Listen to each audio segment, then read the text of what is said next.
Oh, are we going live? Is it gonna let me go live? Am I even allowed to be on YouTube anymore? According to my laptop, it's very possible I'm not allowed to be a YouTuber anymore, so we'll see how this goes. It says I'm live. I have no idea if I actually am or not.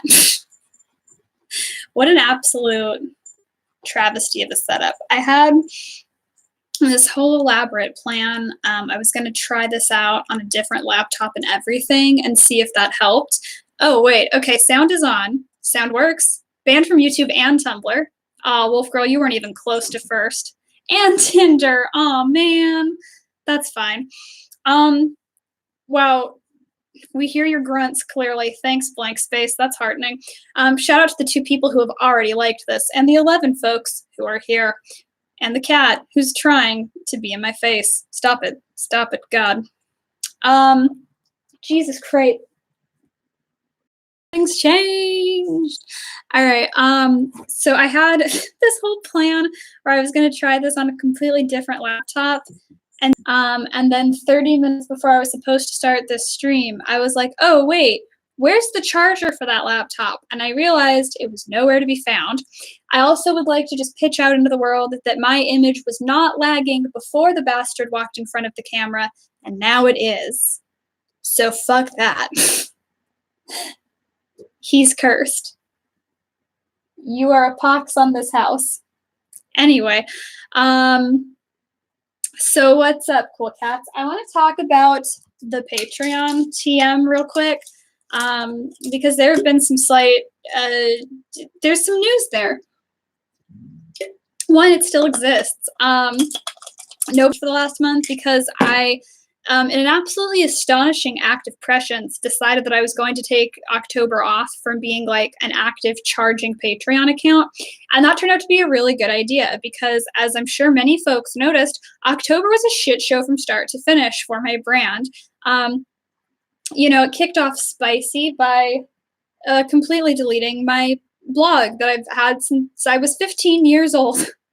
Where I had fours of sex ed questions on tap, not to mention just countless writings and interactions with folks and things that I was pretty proud of. Most of my semi-decent selfies, if we're being honest. No, don't. God. He's a horror. So I took October off. No one got charged yesterday. No one should have gotten charged. Please let me know if you did. But we're back in business. For those of y'all who are on my Sex Switch newsletter list, you should have gotten that today, letting you know what's up and what's shaking, when the perks are coming this month, and which perk is not coming this month. We have, I say we, like there's a fucking executive board this operation. We all know that's not the case. I made the executive decision to axe the Mackenzie Answers for Her Crimes feature. What? Okay, I guess he's on the executive board. But basically, I axed the perk that was specific to the $3 tier, which was me doing a retrospective on, yeah, it's laggy for everybody, and I can't explain that. I'm going to try real hard to have my charger for the other laptop next week, I guess. My best bet is that it's in my office, and if it's not, I'm boned on multiple levels. So that's cool. Anyway, this is a very roundabout way of getting to that. I axed that particular perk, which basically consisted of me digging up an old Blue Hell post or a recent Blue Hell post and reflecting on the shenanigans that had taken place on it since I've made it, because that's an unfortunate side effect of making posts that people reblog. Shenanigans will occur. It wasn't as fun of an exercise as I hoped it would be when I implemented it, and I think it was really time for it to go. Now, admittedly, deleting my entire blog by mistake was probably not the best way to go about phasing that particular feature out, but it certainly expedited the process. So here we are. So basically, if you're on my Patreon now, the $3 tier will now also get access when I do buck wild readings of erotic fan fiction from around the interwebs, and $5 tier will now get access to my baking streams that tend to have varying success. And the $7 tier will remain exactly the same. I wish I could bump you up to sticker level, but one, shipping those stickers is expensive, and it really does need to be a $10 minimum. Also, then I'd have to bump the $10 folks up to the tarot level, and that's a lot more tarot readings every month. And then I'd have to think of an unthinkable new $15 level perk, and that's just not going to happen. I only have so much time and skills. God. So that's what's shaking on Patreon. Now, the more pressing question, Mackenzie, why are you dressed entirely in black? Well, because I'm in mourning, you clowns, as we've been over. My blog is dead, and I've lost a lot of years of work, and more importantly, my clout.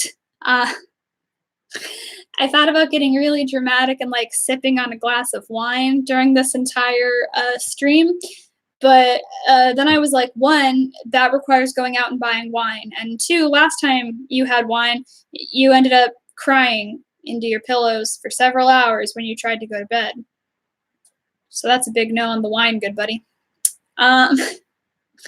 That's bleak. No, but I feel like I don't need to like specify that I wasn't the things I was bummed about did not have clout very high on the list, because I did not want clout, and I was very uncomfortable with the idea of having any. I really, really roundly rejected the phrase Tumblr famous at every opportunity. And those of y'all who were following me for a time probably noticed that I was very big on like discouraging folks from liking me too much, which sounds like a very weird thing to say. But I did. Courtesy of @Sleeping on Starlight, we have that perennially useful reaction image from a Bo Burnham special where someone in the audience is like, I love you. And Bo Burnham's like, no, you fucking don't. And the guy's like, I love the idea of you. And he's like, stop participating. Thank God that survived the transfer over from the blog, because it's very useful. And I talked about that like a lot at various times, and I've wanted to do a stream on parasocial relationships for a while, just because I mean, one, I think they are related to my topic. It's not like innately a sexual thing in any capacity, but I do think it's relevant to like how we form attachments in relationships. And it does factor into a lot of people's ideas of like intimacy, or at least like an assumed false intimacy. So it's definitely worth talking about in this wheelhouse. And furthermore, it's my stream and I can do what I want. And this is a thing I have experience in, so I want to talk about it. I want to say right off the bat that like parasocial relationships aren't an inherently bad thing. When I first started learning about them, I got very worried that like parasocial relationships were going to be the next wildly misused term, bouncing around Tumblr.hellscape. It's kind of like what I'm afraid is going to happen to himbo right now. Like himbo started out as like a fun term for a very specific kind of dude character, like Thor, and then just rapidly turned into like any dude I like who's ever done anything dumb in his life. And I'm afraid like one of these days someone's gonna like post a picture of like Hosier hanging out with a dog, and someone's gonna be like, that's a himbo.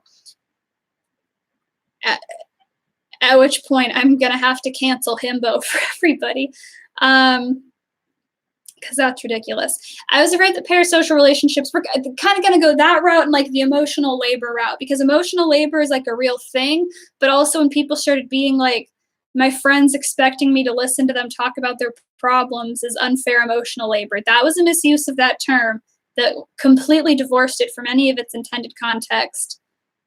And it was bad. And I was afraid that it was just going to start being like, oh man, my professor has such a parasocial relationship with me because she only knows me through class. So let's talk about what a parasocial relationship actually is. Essentially, it's a one-sided relationship largely formed by like a person projecting onto someone or something that doesn't know they exist. And I say something because the term, I don't know if it was originally coined for this, but the way I originally learned of it was being used for fictional characters and the attachments that people would form to those I almost said fictional. The attachments that people would form to those fictional characters. um, which is not a bad thing. Like people, I mean, just having the capacity to like love and like empathize with and like relate to and care about a person that like we know in our big human brains isn't real, is a really cool feature of being a human, I think. But you know, it can get kind of extreme sometimes. Like there's some work that suggests like sometimes the brain genuinely has a hard time differentiating between the attachment to a fictional character and a real person, which is why sometimes people get like really into it. I assume that's why some people stuck with Game of Thrones for like 15 years. I know that's an over exaggeration of how long Game of Thrones ran. I don't care. Emotionally, it was 15 years.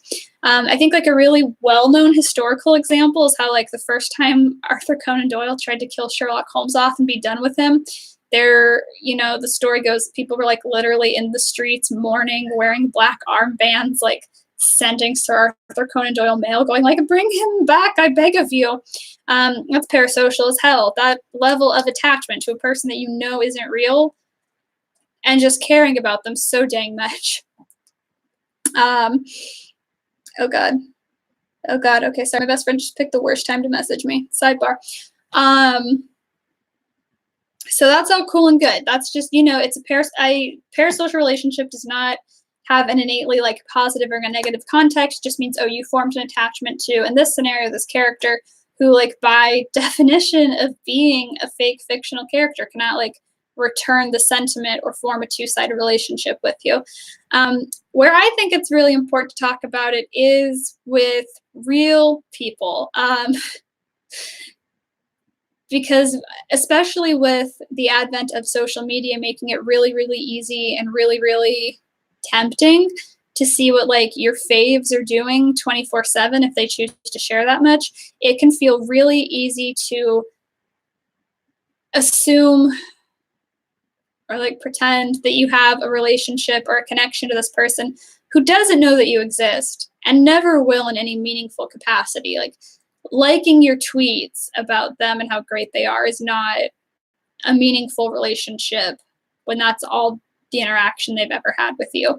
And that's how you get things like, you know, people on Twitter like threatening to kill other people on Twitter over like Ariana Grande, who's like a millionaire who doesn't know either of the people in that scenario exist, but these people feel like they need to like go to bat for her regardless because they're like, oh no, I have a connection with Ariana Grande. And again, that's not like bad in and of itself. Like if something about like her music speaks to you or like you relate to her life somehow, like if you too are an Italian desperately appropriating African American aesthetic, if there's something in there that speaks to you, like that's on you. That's fine. And that's not bad. It becomes maybe a little detrimental to like your well-being and your time and energy when you are like, oh, I need to engage in like lengthy, time-consuming arguments on behalf of this person who did not ask me to do that and doesn't really benefit from me doing that and doesn't know about me or care that I exist. I think it really sets us up for like a potentially dangerous, honestly, culture of like, oh, well, like this celebrity couldn't have done a bad thing. Like, I love them so much. Like, I can't believe this about them. You know, like, are you good? I'm trying to talk about something. Thank you. Ah, are you good now? He's fine. You know, just like anything that really like puts celebrities up on any kind of pedestal is dangerous because as soon as you like stop treating someone like a real human being who can fuck up and do wrong and you're setting yourself up for, I mean, either disappointment or frankly delusional behavior. Like they're all humans, they're all going to fuck up. A lot of them are living, frankly, completely alien lives to anything a normal human being experiences. I think of it a lot of like, you know, whenever like, oh, hi. Oh, hi. Is this your show now? Are you just going to stand here? Okay, thank you. Oh, no, he's going to back it up. Hi. All right. Yes, I love you too. I wish you weren't doing this. I really wish you weren't doing this. That's fine. Just take your time. Who am I to tell you what to? Okay, we're not taking a third pass. I guess we are. Don't get no. Okay. All right. That's enough of that. I'm sorry. I'm an abusive, terrible cat parent. Anyway, just like any kind of behavior that like involves putting these folks who don't care about you onto like a pedestal where we assume we know what's up in their lives and that they must be good people because they project an image onto social media that we like, especially like bearing in mind that the image they project is very possibly like micromanaged and heavily edited and like maybe not even their genuine thoughts, you know? I mean, I know we all like to feel like we can tell when the celebrity's like tweeting as them and when they're tweeting as like their PR team, but I mean, you can't always, you don't know. There's some good fucking PR teams out there. Do we all remember the Denny's Tumblr? That was a thing for a hot minute. And, you know, that's how, like, a lot of, you know, frankly, predatory marketing schemes get you. Like, when the fucking Kardashians go on Instagram and they're like, hey, buy my, like, flat tummy tea and my, like, weight loss lollipops and, like, whatever the fuck else I'm chilling today.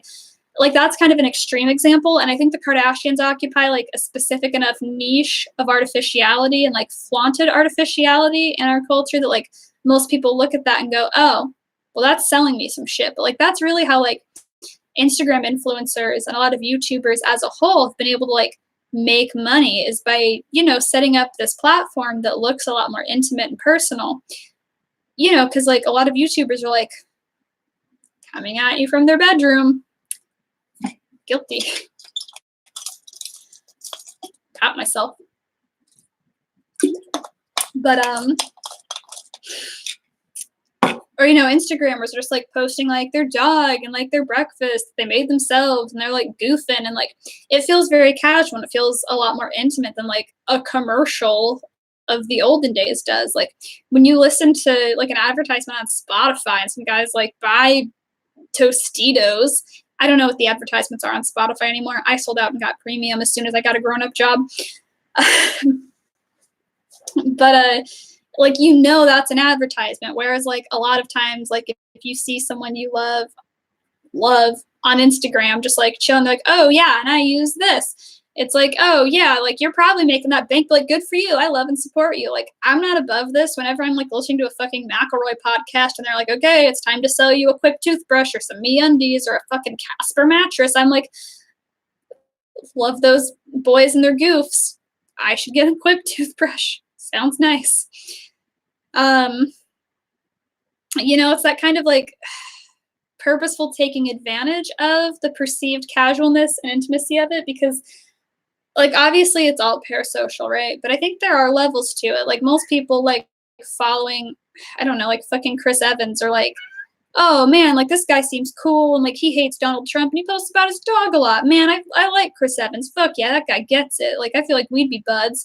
But even that's not like as I'm gonna walk that back immediately because there are the Stan Twitters who are bucknut fuck crazy. Who probably do think they have like a close personal intimate connection with Chris Evans because he loves his dog and hates Donald Trump, and that's fine. It's not fine. It's dangerous. But I think it's easier to like fall into that trap when they aren't like big celebrities. Also, pardon me, the cat needs something. Namely my physical labor. And my emotional labor. You're so problematic. Canceling that animal. Anywho's. God, where was I? Something Chris Evans Marvel stance scare me. Okay. So he's immediately flinging himself full body at the door. He's gonna stay out there. So you know, I think it's easier to fall into this with like, for lack of a better word, like micro celebrities. Like I already referenced the McElroys. And let's be real, the McElroys have a podcasting empire, which is insane. And like, I'm assuming based on that, like a fair amount more money than I do, but they still live lives that are like much closer to what I'm living than like Ariana Grande or Chris Evans are. Um, oh, I just saw, God, I'm just getting updates in the group chat right now. Kindredness, thank you for saying my hair looks real good. And AJ, I'm glad Patreon specifically emailed you to tell you that you were not being charged. Love that. Also, for everyone who's in the chat saying things, sorry, I can't fucking see it. I'm really going to try to run this on a different laptop next week and see if that helps anything. Fingers crossed. I wonder if using not this webcam and just like my shittier quality laptop webcam would change anything too. It's time to start experimenting with some variables. Anyway, so you get down to like this lower level of people who are like a presence and a kind of a brand unto themselves, but you know, aren't huge celebrities. And I think that's honestly where a lot of things get even more dangerous because that line isn't as clear, particularly when like their product is also them, if that makes sense. And this isn't to completely write off like people who go absolutely, what did I say? Bucknut fuck wild. Sorry, words just leave my mouth sometimes in like whatever the fuck order. And I can't remember what that order was several seconds later when I'm trying to do a callback to myself.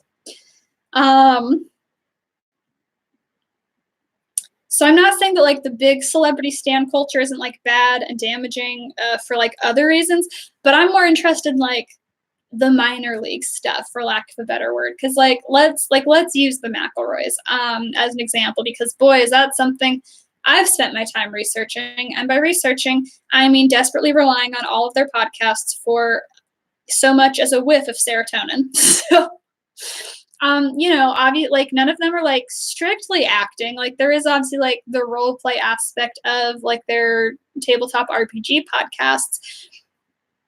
But you know, the connection is pretty like directly like, oh hi, this is like Griffin and Travis and Justin McElroy and like their dad and their various wonderful spouses, etc. Like there's no like Captain America to hide behind like there is with Chris Evans. Like for the most part, like what you're hearing is just like this fairly average dude, and by average dude I mean dude who can like call up Broadway darling Lin-Manuel Miranda for shits and gigs. But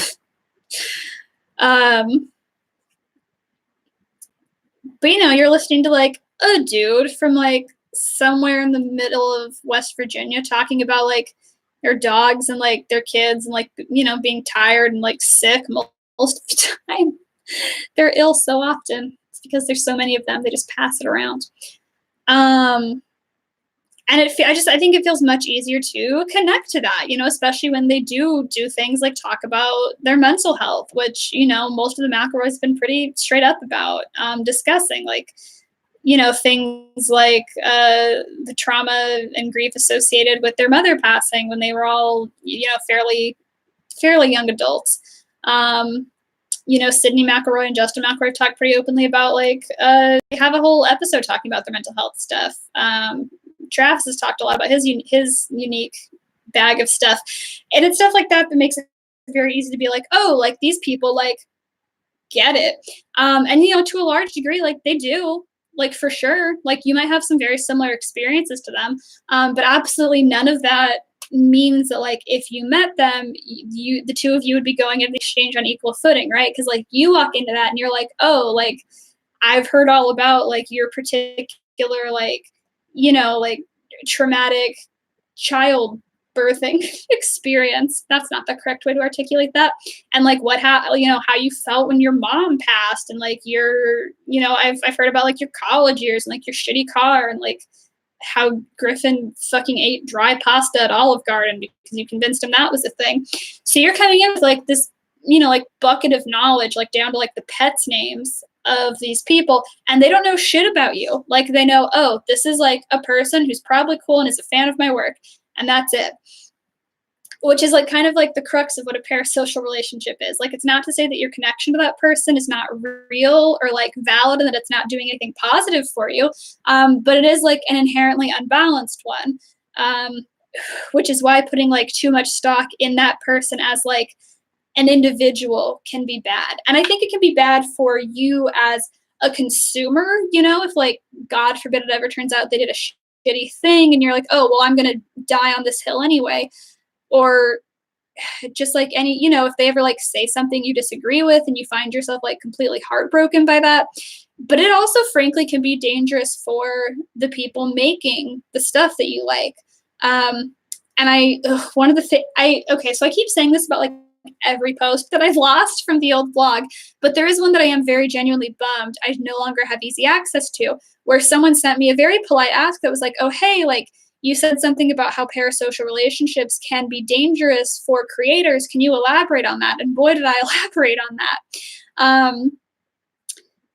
Like, essentially, it can be a very fucking alienating experience, just like flat out, to realize like that people have formed this particular kind of attachment and relationship to you. And that is because, and I need to emphasize this is not necessarily the fault of the people doing the consuming. It's just kind of like what happens by default when you form an attachment to like a real human person who you don't have a personal real life connection to, whose like interior life you have very limited knowledge of. Like, our understandings of each other are always so incomplete, but they're especially incomplete when you've never even met and have no substantial connection outside of like a product that person creates that you enjoy.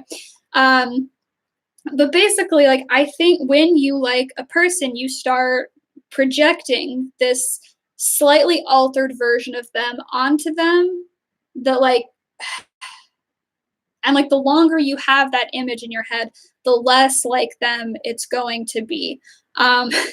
Like a very fun example I can give, and by fun I mean horrifying, is like, so for reasons that have to do with Patreon, today I was on AO3 looking for Thanksgiving themed fan fiction. And one of the ones that I found and very quickly scrolled away from was about the lead actors from the BBC television show Merlin, celebrating American Thanksgiving. Now, skipping over the question of why a bunch of British people would be celebrating American Thanksgiving when they have their own colonialism to celebrate, I would like to talk about how genuinely unnerving I find it when people write fan fiction about real people. I think that's bad. I think it's weird. I think it's presumptuous at best, and frankly, yes, dehumanizing at worst. Like, anytime you have decided to treat a real human person like a character to be fictionalized and speculated about in that way, it's bad. The only exception is the Ted Cruz and Guy Fieri fan fiction that I read that one time. Maybe Guy Fieri doesn't deserve that, but Ted Cruz does.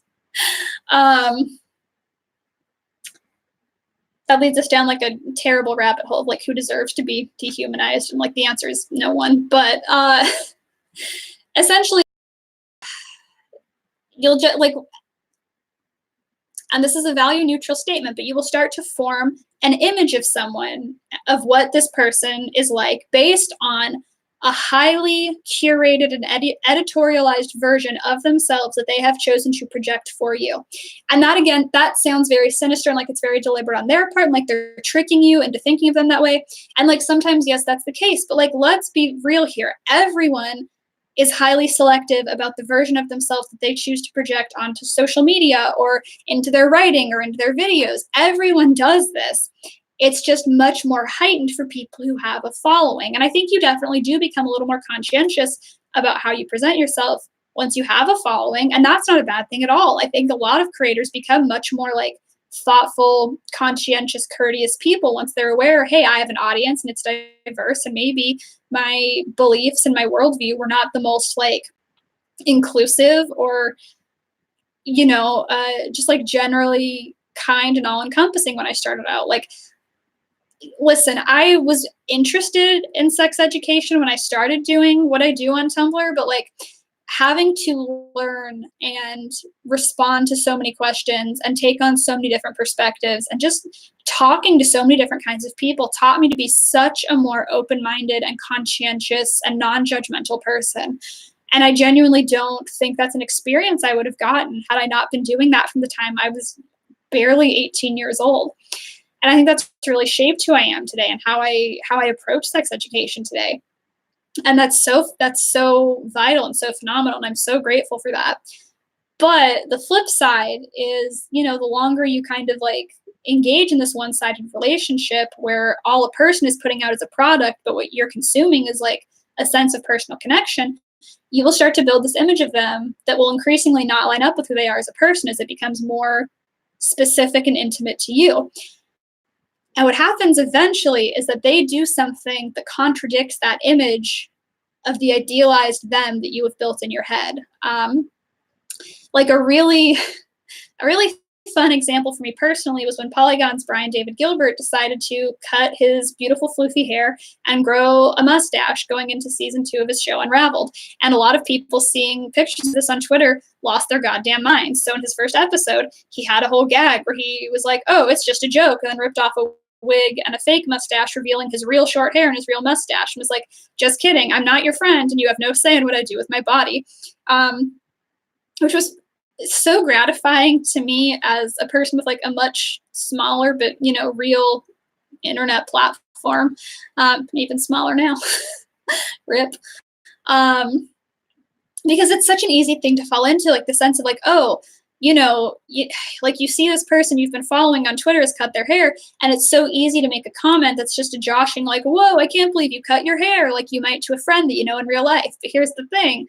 If you are that person and you have like 200 people who are not your friends in real life, who just are strangers presuming to comment on your body and what you do with it, that's fucking horrifying.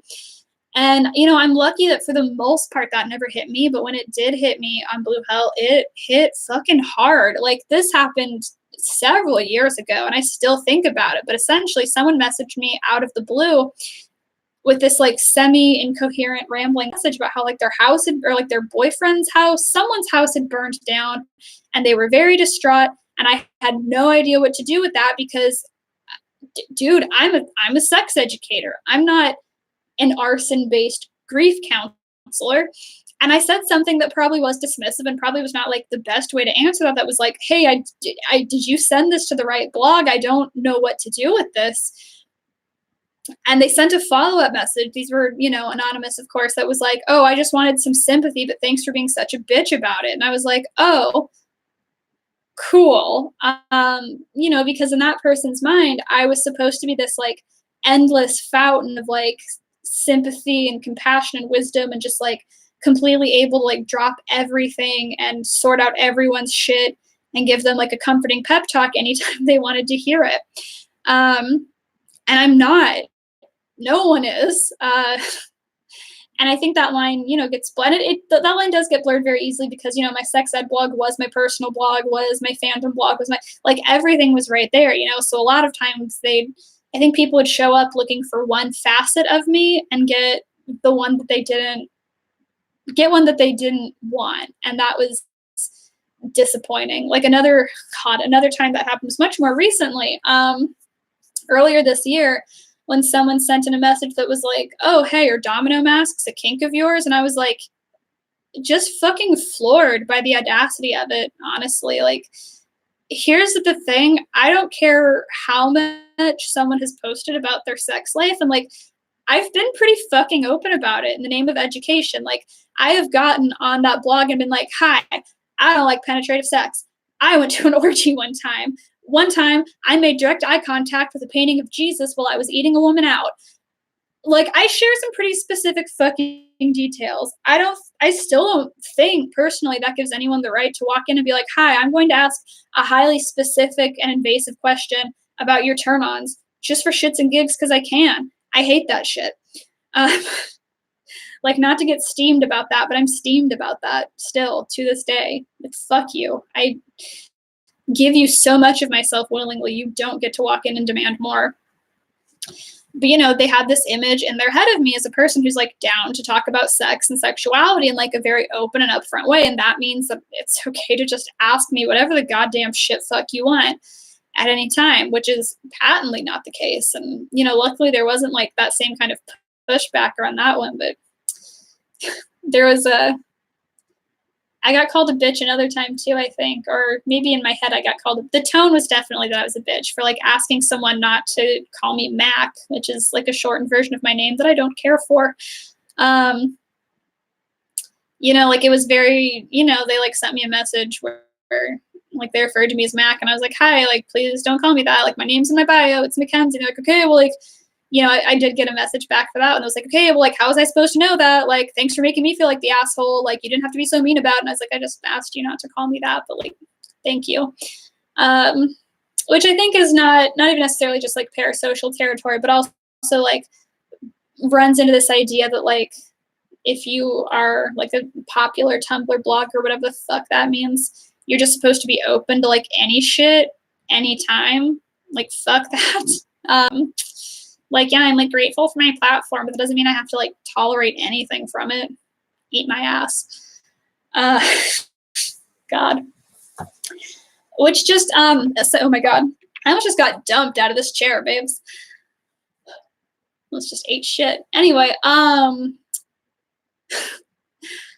you get into, just like this idea of like people having an image of you that isn't true and is something they mostly made up, which is why I'd get real, like, it doesn't happen often because like, look at this, but like people would occasionally message me like, oh, I think I have a crush on you. And I'd every time be like, no, you absolutely don't. You have a crush on what I have chosen to show you, which is like a very specific, very, very curated version of myself and what you have projected onto me or extrapolated about me based on that image that is in itself, like, again, not entirely fake, but definitely not entirely real.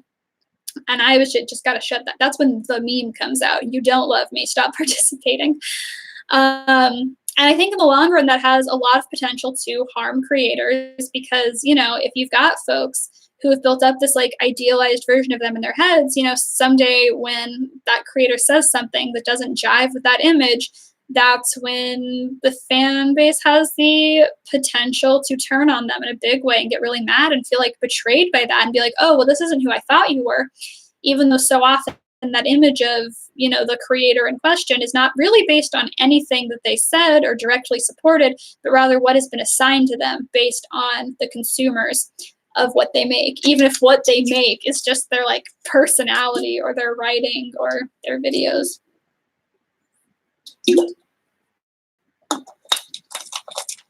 Any hootsies. And, you know, I think, like I said, I think these are important to talk about because they do impact how we form relationships. And I haven't seen any longitudinal studies about this yet. Like, I'm sure they're coming, but this is still such a fairly recent phenomenon. Like, I think with social media, we're really seeing like an increase in how parasocial relationships get formed because it's so easy to just pick a couple favorite, you know, actors or, you know, podcasters or like whatever level, you know, if you're like me and you haven't watched a movie since like 2013, and you're just like a podcast kind of bitch,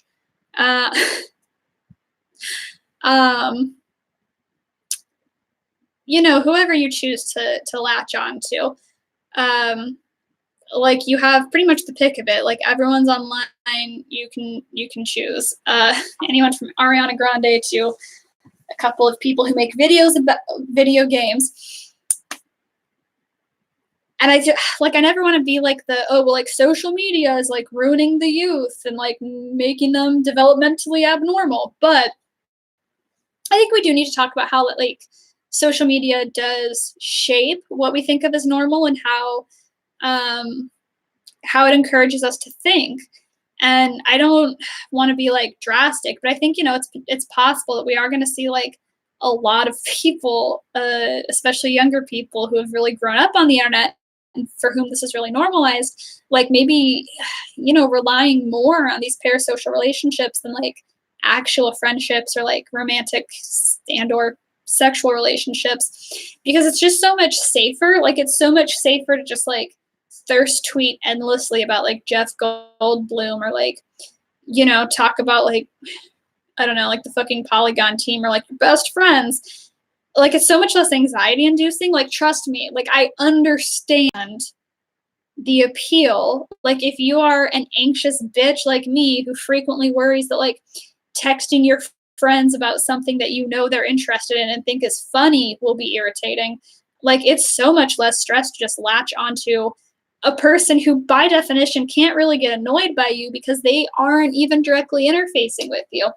And it can feel, much more rewarding, I guess, to get in fights on behalf of those people than like form a real tangible relationship with someone else. Like, it's such a built-in guaranteed safety because it's like they can't really ever reject you because they don't really know you exist. The trade-off of like not having an actual one-on-one relationship is getting to feel incredibly secure in the connection that you've invented in your head, especially if you have like other like-minded fans that you can kind of like rely on that shared parasocial relationship to bond with, and like, you all have a similar image of this person, so you feel validated in it, et cetera, et cetera. It's not a cult, but like, it's a cult that we build for ourselves, and that's the most dangerous kind. God. Anyway. So what I'm getting at is like, I'm not unsympathetic in the slightest. And like, I understand having like a hefty attachment to folks who don't know you exist. And like I said, it's not new or abnormal or inherently harmful or inherently like predatory or dangerous for either side. It can become that if you don't like check yourself, be conscientious in your consumption of media, occasionally do some check-ins and be like, oh, am I too invested in this person? Am I like refreshing their Instagram 16 times a day? I don't know if that's normal. I don't have an Instagram. Of course I don't. I live in a bog, which my roommate has recently informed me is like the driest of the wetlands. So minimally soaked socks, everybody. I'm nothing if not a practical hag. God. So where I'm kind of like winding around to with this is like I don't know what I'm winding around to with this. I didn't outline this episode and it shows. I kept being like, oh, I'm going to write like at least a casual outline so I know what I'm trying to say, but I didn't, and I haven't. And that's fine. I'm really easing back into the stream thing. As some of y'all who received the newsletter might have noticed, I'm only going to do this every other week in November, and I think that's probably how it's going to stay moving forward, which is going to be healthy. I think a lot of things are going to be healthy. Let me level with y'all. Okay, so through September and going into October, I was in a rough fucking place. Just tired all the time, permanently exhausted, just strung out. Nothing felt fun or good. I really felt like I was dying, y'all. Like from the inside out, just short temper, anxious all the time, stressing about everything, worrying about everything. Just a fucking miserable bitch. And like, I knew something had to go off my plate, which is why I decided to demonetize in October. Because I was like, okay, that way I don't have to do the Patreon perks. And like, that's something off my plate. And I had planned to take one night off of streaming last month. And that ended up being pretty much every night streaming last month, which is like cool. And I want to get back to that because I care about it and I like doing it and I like doing research. Oh God, wait, hang on. We're really getting back in the spirit with a book plug.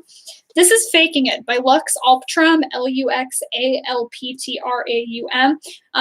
It's called Lies. Well, Faking It is the main title. Subtitle: Lies Women Tell About Sex and What They're. Oh God, hang on. There's like 6 stickers on this book because I got it through Melcat, but it's like Lies Women Tell About Sex and What They Reveal.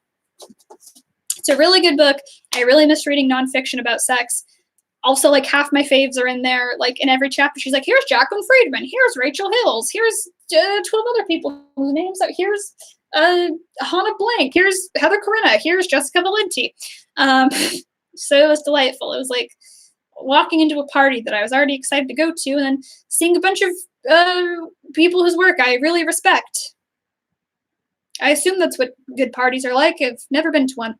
I went to my first adult party last weekend, and I spent the entire time sitting on the corner of one couch, watching a very shitty in-house drag show featuring a pit bull. It was very good. Anyway, I completely lost the thread of that one. Somewhere around the book, definitely by the time we got to the pit bull.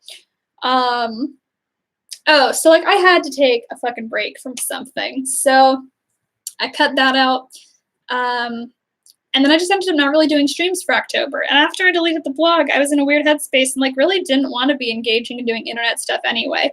Um, and now I'm back because like I like doing, you know, the research and the presenting and et cetera, et cetera. I say, even though I have a workshop that I'm doing on Friday that I haven't really finished writing. Whoops. That's what tomorrow's for. But I don't know. Like, I felt very weird when the blog got deleted because, like, how could you not? Like, that's years of work and years of like academic research and question answering. And, you know, again, like I said, writing and like pictures and like more than anything, just like a record of my entire young adulthood. It's like I had this incredibly like complex, multifaceted diary that I kept from the time I was like 15 to 23 that other people like had guest spots in and like interacted with me and like built friendships. And this isn't really how diaries were. It was like an open public interface diary. And then it was just gone. Along with like a good chunk of, well, I mean, like, frankly, a record of me becoming the person that I am today, which was nuts. And it just left this very weird, like, I was very numb when I first realized what had happened. For those of y'all who have not heard the story, I was trying to delete a side blog that I used to have for Marvel back when I cared about Marvel. And I accidentally pulled the plug and took everything. And when I realized what had happened, I just felt very numb inside.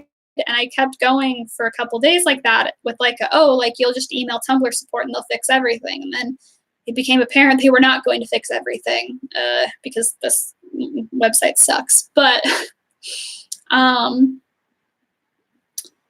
I didn't really know how to feel about it. Cause I had wondered before, like, how will I make my big exit from Tumblr? Like, will I just deactivate one day? Will I just like gradually lose interest? Will I get canceled? Because, man, I didn't really get into it tonight, but that's a thing that you worry about also when you have an platform is like, man, what if they all just turn on me one day and decide that I suck? Like, I've said this before and I'll say it again. Like, I am frankly shocked that in almost 5 years of running sex ed, right? 5 years?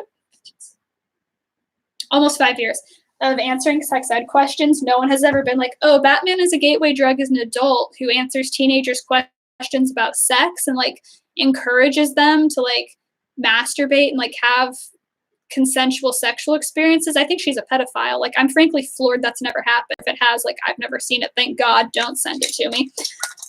I can't live with that. And instead, there was something funny about the fact that rather than getting canceled, I fucking canceled myself by accident. And then, like, immediately came back, same name, same type. Same name, same time, same place, same bat schedule. I butchered that. But, you know, so that was, like, I was trying to see the humor right there, but also it was very much like, oh, like, fuck, there goes all of that. And I didn't really know if I should just, like, steamroll forward and try to be fine with it or like let myself be sad about it. And I was in this very dumb space where I was like, it's a binary. I've got to pick one. I've either got to be like stoic about it and be like, LOL, there goes my clout, press F in the chat, or else be like, hey, I'm very genuinely sad about this. And I didn't really know what to do until I was texting my mom outside of a screening of Hocus Pocus, waiting for a friend of all things. But I was like explaining the situation to her, and I didn't. My mom is phenomenal. She calls this a podcast because she doesn't really get how YouTube or streaming works. She doesn't really know anything about my blog because I don't mention it, because how do you possibly explain your fucking Tumblr clout to your mom? I think it's very healthy to take the attitude of like, if you can't explain this to your 47-year-old mother, it's not really important. You gotta let it go. But you know, she knows that my blog is where I do my sex ed more than anything. Like, I think that's how she understands it. And I explained to her that it was like gone, all of it, and there was no getting it back. And that sucked. And I didn't know how I should feel about it. And she was like, oh, well, babe, like, be sad about it. Like, obviously you got to like get over it and move on if there's nothing you can do, but like, fuck, be sad about it. Like, that's fine. That's the most understandable thing in the world. but also like, you know, like the work that you did and like the people that you helped are still there, even if you can't see it. And I was like, oh, fuck, Megan, you're so wise. I really got to pop her in front of a camera when I go home for Christmas, or not, because that is my personal life and my personal mother, and y'all don't get every part of my life for consumption. We'll see. But there was, you know, once I kind of got past that wibbly phase and like let myself be sad, it was easier to acknowledge. There was also like a very real sense of relief, because it's like, dude, I get on Tumblr now and it's like, hey, in the past 48 hours, you've received like 4 notifications. Like 3 people follow you. That's a slight under it. There are like 400 people following me, which is like astronomically faster success than I had last time I made Tumblr for the first time, which is incredible. Like, I am so jazzed for every person that has like followed me and like come back to me. For the love of God, someone please discreetly tell Kayla Apocalypse and Tim Drakethy to follow me again, because I love them both so much and their approval means everything to me. But it feels incredibly tacky to message them and be like, hi, I'm Tumblr user Batman is a gateway drug. We were previously mutuals. Not sure if you noticed that I got deleted. I would say no one do that, but like, maybe. If a bitch can be discreet about it. God. But it's, I don't know, like sometimes it's frustrating. Like I feel like I really value the community and like being able to like bounce ideas out and automatically get like a ton of feedback, or like, you know, a lot of recommendations or a lot of advice, or, you know, whatever I needed or wanted on any given day, which was like such a privilege and an amazing resource. But also like, fuck y'all, I'm not performing for anyone anymore. Like, as y'all can probably tell by the influx of like Wolf 359 live blogging, which is a podcast that ended 2 years ago for those keeping track at home, or like re-listening to Hadestown live blogs. Like, I don't fucking know who I'm creating content for right now. I suspect it's me and me alone. And I frankly don't, it's not like I wasn't posting about either of those things before, but I just, you know, like any semblance of like curating my content is fucking gone now, and it's so peaceful. And the universe works in weird ways. I needed to cut something out. Maybe being like a big name Tumblr personality TM with a lot of followers was the thing that had to go, and God was like, delete, babe. So those are my feelings on that and parasocial relationships, and what a fucking relief it is to cha-cha slide out of that to a degree. Like, obviously, it's not like no one's watching me at the people watching this. I hope, if this hasn't lagged itself into the ground and I've been talking to myself for an hour, which, tragique. Not the most tragique thing I've ever done. That would be my 21st birthday party, but...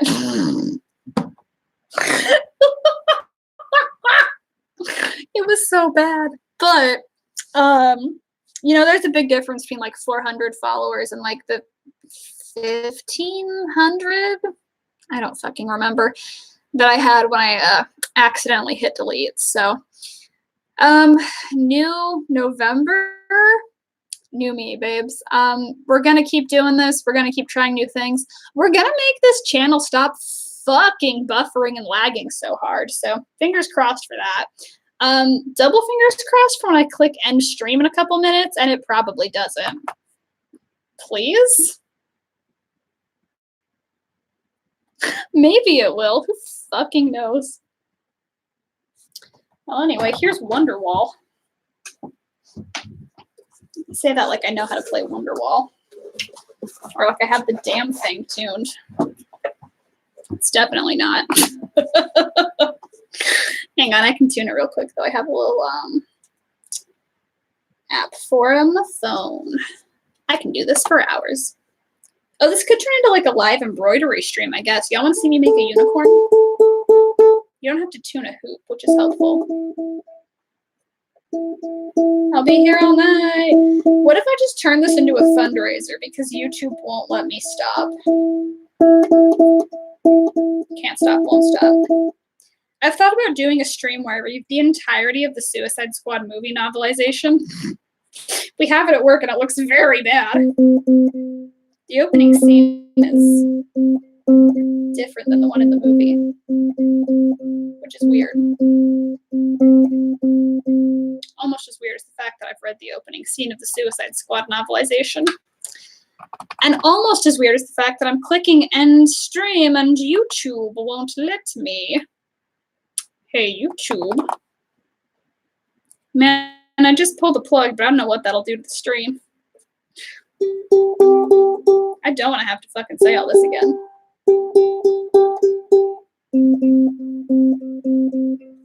Sometimes I feel like I have like a reverse superpower where like technology just hates me so fucking much that it gradually like decomposes in my presence. Which is insane, but like you look at my track record and you have to wonder. Like you count all the phones that I just like threw into walls or dropped under moving buses or dropped in toilets, and it's like, I don't know, maybe she does. Why can I never remember the strum pattern on this?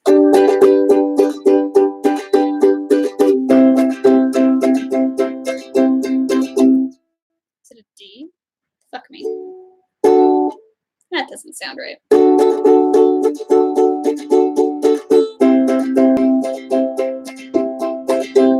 we go. I think it's very fun how YouTube is very aggressively like, oh, we don't want you to stream, fuck you. And then I try to end it, and they're like, we don't want you to do this either. It's the Delta Airlines of video platforming services. Do I need to get a fucking Periscope account? Does anyone still Periscope in this year of our Lord 2019? Okay, this is such a... Wait. Bitch, can I end? What if I just pull the camera? Wish me luck. I'll see you on the other side.